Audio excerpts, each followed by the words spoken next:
So, do you know why 40 years plus women are prone for osteoporosis? Let's break the topic into simple one. So, before that, I will now tell you about three things, that is PTH, calcitonin, and vitamin D3. So, first is PTH. So, what does PTH does? It simply takes the calcium from the bones and pour it into the bloodstream.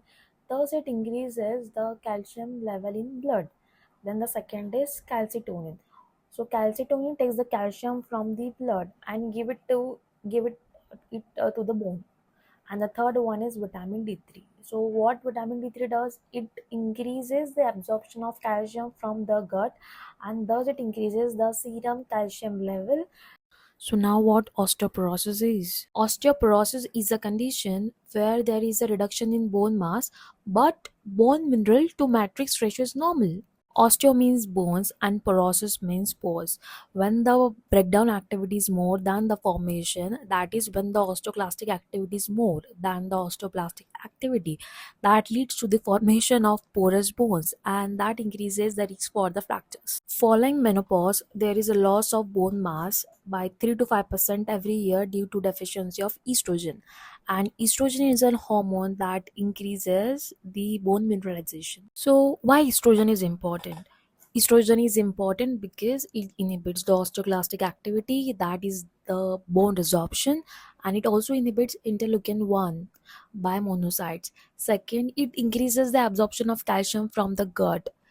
Third is it increases the secretion of the hormone calcitonin by the C cells of thyroid glands. It also increases 125 dihydroxyvitamin D. These all lead to increase in bone mineralization.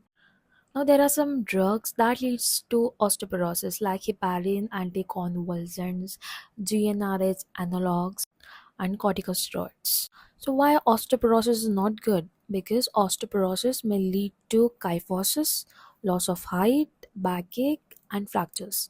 Fractures that may involve neck of the femur, vertebral body, distal forearm, that is Colles fracture. So for detection, you can go with DEXA scan and CT scan, that is computed tomography. Now, how to prevent or treat osteoporosis? First is include 300 ml of milk in your diet, that will increase the calcium intake.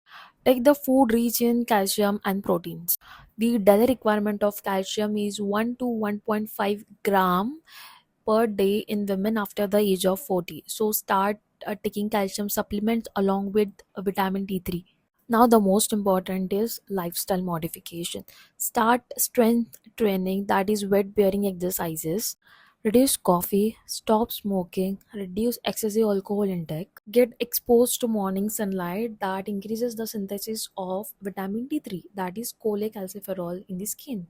You can also treat osteoporosis with drugs like bisphosphonates, that includes alendronate, risendronate, ibendronate. Then the second is denosumab, which is a monoclonal antibody. Then the third one is selective estrogen receptive modulator, that includes raloxifene. Then the fourth one is calcitonin, and fifth one is parathyroid hormone.